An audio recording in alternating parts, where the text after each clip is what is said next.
প্রিয় ভাই ও বোনেরা, আমরা যদি 2025 সালে তুলা রাশি নিয়ে তর্ক এবং বিতর্ক করি বা আলাপ আলোচনা করি, তাহলে প্রথমেই আমাদের বলতে হবে তুলা রাশির জাতক ও জাতিকাগণের 2025 সালের এই তৃতীয় মাসে তার কিন্তু আত্মবিশ্বাস হারটা বেড়ে যাবে। আত্মবিশ্বাস উদ্দাম নিয়েই তুলা রাশির জাতক ও জাতিকাগণ ক্রমশ তার গতিটা সে বাড়াতে পারবে এবং 15ই মার্চের পর তার গতিটা হারটা আরও বেড়ে যাবে। তুলা রাশির জাতক ও জাতিকাগণ কর্মক্ষেত্রে দক্ষতার সহিত তার কর্ম ব্যস্ততা সমাপ্ত করতে সক্ষম হবে। তার কর্মজীবনে তার যে সমস্ত সমস্যাগুলো ছিল সে তার সমাধান করতে সক্ষম হবে। তুলা রাশির জাতক ও জাতিকাগণ ঊর্ধ্বতন কর্মকর্তার একটা সহানুভূতি, প্রেম, প্রীতি, ভালোবাসা তার উপরে পড়বে। তুলা রাশির জাতক ও জাতিকাগণ অর্থ বিনিয়োগ তারা কিন্তু করতে পারবে এবং অর্থ বিনিয়োগ করে তারা কিন্তু সফলতা দেখাতে পারবে। এর অনেক কারণ আছে। আমরা যদি তর্ক বিতর্ক খাতিরে বলি, তাহলে এই বছরের তৃতীয় মাসের দ্বিতীয় সপ্তাহ থেকে তার কিন্তু মাঝে মাঝে তার অর্থনৈতিক সামগ্রিক আয় বাণিজ্যর হারটা ক্রমশ বেড়ে যাবে। এর অনেক কারণ আমরা দেখতে পাই। কোন কোন দিকে আপনার এই 25 সালে তুলা রাশির জাতক ও জাতিকাগণের তর্ক বিতর্কের খাতিরে তার স্বাস্থ্য, শিক্ষা, আয়, ব্যয়, ব্যবসা, চাকরি, আর্থিক দিক এবং প্রেম, বিবাহ, দৈনিক জীবন, গাড়ি, বাড়ি, পরিবার, জমি, ভবন ইত্যাদি গবেষণা, আইনবিদ্যা এবং কোচিং সেক্টর আমরা যদি আলাপ এবং আলোচনা করি, এই 2025 সালে প্রথম থেকেই তার গতির হারটা বেড়ে যাবে। যেমন তার জমি ক্রয় বিক্রয়ের জায়গাটায় প্রথম আপনার তৃতীয় সপ্তাহ থেকে অর্থাৎ মার্চ মাসের তৃতীয় সপ্তাহে সে হার বেড়ে যাবে, তার প্রফিটের হারটা কিন্তু বেড়ে যাবে এবং প্রমোটিং বিজনেসের হারটা কিন্তু বেড়ে যাবে। বিবাহ শাদীর কথাবার্তা তার কিন্তু এই সময় তার কিন্তু চলছে এবং তা যদি এই 15ই মার্চের পর তার যে বিয়ে শাদী হওয়া বা মার্চ মাসের মধ্যেই তার কিন্তু জায়গায় বিয়ে শাদী হয়ে যাওয়ার যে জায়গাটা সেটা তার আছে এবং চাকরি বাকরি পাওয়ার যে যোগ এটা তার বিগত দিন থেকে সৃষ্টি হয়ে গেছে এবং এই মার্চ মাসে যারা কাগজপত্র পাওয়ার তারা কিন্তু পেয়ে যাবে, নতুন জয়েন করার তারা করবে, আবার নতুন চাকরি বাকরি কাগজপত্র এবং যারা পরিশ্রমী এবং যারা দাঁড়ে দাঁড়ে ঘোরার মানসিকতা আছে, পরিশ্রম করার মানসিকতা আছে, অভাব জিনিসটি, কষ্ট জিনিসটি বোঝার ক্ষমতা আছে, তাদের কিন্তু চাকরি বাকরি পাওয়ার একটা দারুণ সম্ভাবনাও আছে। তেমনি অলসদের ভিতরেও যারা ঘুমিয়ে ঘুমিয়ে আপনার সময় কাটাতে চান, কাজকর্ম করার প্রতি একটা অলসতা ভাব থাকে, এদেরও কাজ কিছু করার একটা মানসিকতা সৃষ্টি হবে। আপনার প্রেম জীবনে আপনার মনে আপনি যাকে ভালোবাসেন সে কিন্তু এবার আপনি সাড়া পাবেন, এটা যেমন আছে। আবার আরেকটা জিনিস আছে, 15ই মার্চের পর দেখা যায় যে সে কিন্তু পাল্টিও খেয়ে যেতে পারে। অতএব যে সিদ্ধান্ত নেওয়ার আপনার 15ই মার্চের মধ্যেই আপনি নিয়ে নেবেন। যে সিদ্ধান্ত নেওয়ার পক্ষে সে কিন্তু আপনার প্রথম তার কথাবার্তার ধরনেই আপনি বুঝে যাবেন সে আপনাকে বিবাহ শাদী করবে কিনা। এর কারণটা হলো আপনার অনেক কারণ আছে। কারণ আমরা জানি গ্রহদের যে ট্রানজিট যে হয়েছে সেই ট্রানজিটের কারণে কয়েকটা রাশির জীবন শুভ ফলটা প্রদান করে এবং শিবরাত্রির পরে যে কয়টা রাশির আপনার ধনলক্ষ্মীর একটা প্রভাব বা দৃষ্টি আপনার পড়ে, তার কিন্তু ধনলক্ষ্মীর উপরে প্রভাবটা একটু কম পড়লেও বিদ্যার দিকে এবং নতুন ব্যবসা বাণিজ্য পাওয়ার ক্ষেত্রে, নতুন চাকরি বাকরি পাওয়ার ক্ষেত্রে কিন্তু আপনার এই জায়গাটা কিন্তু তার সুন্দর দ্বার কিন্তু আছে। অতএব তার মানে আমরা যদি দেখি যে রবি তার কিন্তু একাদশ ঘরের অধিপতি আপনার সূর্য, সে কিন্তু অলরেডি আপনার মানে সে কিন্তু অবস্থান করছে কুম্ভ রাশিতে এবং সেখানে বুধও করছে, যার কারণে তুলা রাশির জাতকের আয়, বাণিজ্য, উপঢৌকন, যশ, খ্যাতি, বিয়ে শাদী, জমি ক্রয় বিক্রয় এবং আদান প্রদান, কোচিংয়ের ব্যবসা, লয়ের সেক্টরের ভালো আপনার অলৌকিকভাবে কেসপাতি পেয়ে যাওয়া, ডাক্তারদের তাদের যশ খ্যাতির হারটা বেড়ে যাওয়া এবং তাদের ভালো জায়গায় প্রমোশন হয়ে যাওয়া, কর্মক্ষেত্রে তাদের ঝই ঝামেলা গিয়ে আপনার ভালো একটা প্রমোশন পাওয়ার কথাবার্তা বা হয়ে যাওয়া বা ট্রান্সফার মনের মতো জায়গায় ট্রান্সফার হয়ে যাওয়া, এই যে কথাবার্তাগুলো এইগুলো কিন্তু আপনার মানে আপনার শিবরাত্রির পরেই এই যোগটা কিন্তু পড়ে গেছে। এবং যাদের আপনার ঈশ্বরের প্রতি বা গডের প্রতি তাদের আত্মবিশ্বাস নিয়োগ করেছেন এবং তারা অন্ধের মতো বিশ্বাস করেছেন বা শিবের মাথায় জল ঢেলেছেন বা আপনার গঙ্গা সমুদ্রে যারা আপনার ডুব দিয়েছেন, তাদের কিন্তু আপনার সুফলতাও আপনার ঘরে ঢোকাও শুরু করবে।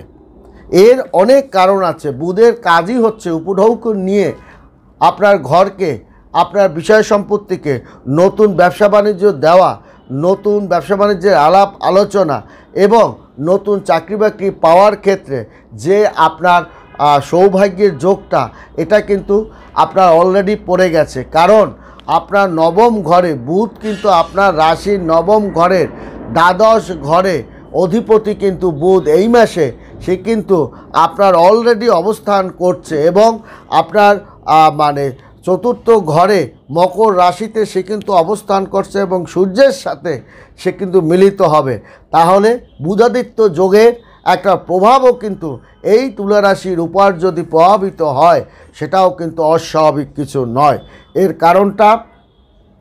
কারণ হচ্ছে তার রাজযোগ, বিয়ে দিয়ে প্রফিট লাভ, ভালো ধরনের ব্যবসায়িক একটা প্রফিট এবং আপনার একটা অর্থ কোনো জায়গায় মূলধন খাটিয়েছিলেন, সেখান থেকে একটা অর্থ বা কোনো অর্থ দিয়ে আপনি জমি জমা ক্রয় করেছিলেন, সেটা এখন ভালো দামে সেল দেওয়া, এই যে জিনিসগুলো, এই জিনিসগুলোই কিন্তু আপনার দেখা যাবে তারা স্বর্ণের খনি তাদের হস্তগত হয়েছে বা স্বর্ণের খনির মধ্যে পতিত হয়েছে।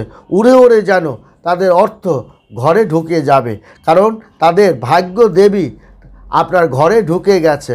তাই তাদের সর্ব জায়গা থেকে প্রফিটের হারটা তুলা রাশির জাতক ও জাতিকাগণ কিন্তু পাবে। আপনার যে আভ্যন্তরীণ একটা সমস্যা নিয়ে দীর্ঘদিন আপনি ভুগছিলেন, সেই সমস্যাটাও সমাধানের পথের দিকে ধাবিত হয়েছে। কারণ একটা কথা মনে রাখবেন, সেই ব্যক্তিরাই আপনার উপরে ওঠে যাদের মনের ভিতরে স্বচ্ছতা থাকে, যারা কোনো ভালো একটা কাজকে ঢাকার জন্য একটা অন্য কোনো পারিবারিক ইস্যুকে প্রয়োগ করে না, কিংবা যারা কোনো অন্য আরেকটি ইস্যু দিয়ে আপনার অপরাধকে ঢাকার চেষ্টা করে না, তারা কিন্তু এইটা কখনোই করবেন না। আমি ভুল করেছি, সে ভুলটা হয়েছে, সেখান থেকে শিক্ষা নিন, কিন্তু সেই ভুলটাকে ঢাকার জন্য আরেকটা সত্য জিনিসকে এনে দিয়ে আপনি সেটা ঢাকার চেষ্টা আপনার করলে সেটা ঢাকা হয় না, তার একদিন প্রকাশ ঘটবে। অর্থাৎ একটা সত্যকে ঢাকতে কখনোই আরেকটা মিথ্যা দিয়ে সেটা ঢাকার চেষ্টা করাটা ঠিক নয়। এইটা বড় মনের কাজ নয়। এবং উপরে যারা ওঠে তাদের কিন্তু কিছু গুণ থাকে, সততা গুণ, ধার্মিক গুণ, ত্যাগ গুণ, আত্মত্যাগ গুণ। এই জিনিসগুলো না থাকলে তারা কখনোই বড় হতে পারে না।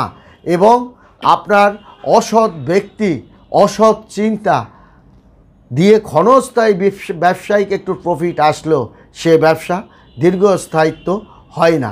এর অনেক কারণ আছে। কারণ 2025 সাল নিয়ে আমরা যদি তর্ক এবং বিতর্ক করি, তুলা রাশিকে নিয়ে, তাহলে আমরা দেখব যে দেবগুরু বৃহস্পতি এবং আপনার দেবগুরু বৃহস্পতি, শনি মহারাজ এবং রাহু মহারাজ এবং কেতু মহারাজের যে সঞ্চার বা ট্রানজিট হয়েছে, তার বিভিন্ন রাশির উপরে একটা প্রভাব কিন্তু আমাদের পড়ে।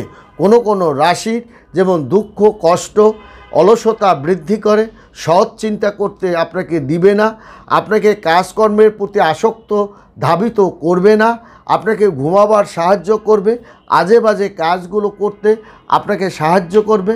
আবার কোনো রাশির কাজকর্ম করার মানসিকতা সৃষ্টি করবে এবং আপনার বিবাহ, এবার আপনার যে বিবাহ শাদী করার জন্য যে একটা প্রস্তুতি আপনি নিচ্ছেন, সে বিবাহটা সুন্দর মতো আপনার হওয়ার দিকেই ধাবিত হবে এবং আপনার ভাগ্যের দ্বারটা খুলে যাবে এবং আপনার ঘরে একের পর এক অর্থ ঢুকে যাবে।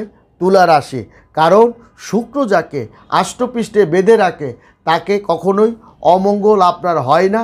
এবং শনি মহারাজ আপনার এই বর্তমানে আপনার শুরু থেকে যদি তর্কের খাতিরে বলি, সে কিছু ক্ষেত্রে আপনাকে যে একটু বিচলিত করবে না সে কথা নয়, নতুন একটা কাজের জন্য আপনাকে একটু ঘোরাতে পারে, একটা পরিকল্পনা করার জন্য সঠিক সময়টা সে নাও করতে দিতে পারে। ভালো পরিমাণে একটা অর্থ আপনার হাতে আসা, সেই জায়গাটায় আপনাকে একটু ডিস্টার্ব করতে পারবে। আপনি কোনো গান বাজনা, বই, থিয়েটার, নাটকের যে আপনার একটা প্রথম পুরস্কার পাওয়ার কথা আপনি পেয়েও গেছেন, কিন্তু ভিতর থেকে কিছু কারুকার্য হওয়ার কারণে আপনার দেখা গেল আপনার 2 জন বা 3 জন প্রথম হয়ে গেছেন। এই যে সমস্ত জিনিসগুলো, একা প্রথম হওয়া আর 2 জন প্রথম হওয়া আর 3 জন প্রথম হওয়া এক নয়। তখন মনে রাখতে হবে 1 টাকা বা কোনো বস্তু ভাগ বাটোয়া হয়ে যায়। তেমনি আপনার দেবগুরু বৃহস্পতির একটা আশীর্বাদও আপনার কিন্তু এই তুলা রাশি জাতক ও জাতিকাগণ আপনার পাবে। এবং প্রেম জীবন, তার কিন্তু তুলা রাশির জাতক মেধাবী এবং শুক্র তাকে আষ্টপৃষ্ঠে থাকার কারণে বড় ধরনের ঝই ঝামেলা, আপদ বিপদ তার আসে না। বড় দুর্ঘটনার হাত থেকে সে যেমন পরিত্রাণ পান এবং বড় কঠিন সমস্যার হাত থেকেও সে পরিত্রাণ পান। কারণ আপনার পারিবারিক কোনো ভালো ধার্মিক ব্যক্তির একটা পরিপূর্ণ আশীর্বাদ আপনার উপরে থাকার কারণে, আশীর্বাদ বা দোয়া দেওয়ার কারণে, থাকার কারণে এবং পিতা মাতার একটা পরিপূর্ণ আশীর্বাদ থাকার কারণে এবং আপনার জীবনে কিছু ভালো কাজকর্ম করার কারণে এই যে বর্তমান সময়টা, তার কিন্তু সুফলতা তুলা রাশির জাতক ও জাতিকাগণ পাবে। যার কারণে বড় ধরনের একটা বিপদের হাত থেকে আপনি রক্ষাও পেয়েছেন এবং বড় একটা ব্যবসা বাণিজ্য দেওয়ার যে সুফলতা এবং লোক চিনতেও আপনি একটু ভুল করবেন না। তাই সম্পর্কের ক্ষেত্রে আপনার প্রথম দিকে যা কথাবার্তা সেটা হোক, কিন্তু 15ই মার্চের পর কিন্তু আপনার প্রেম বা প্রেমিকা একটু ভিন্ন রূপও আপনার হতে পারে। ভালো থাকবেন, সুখে থাকবেন, ধন্যবাদ।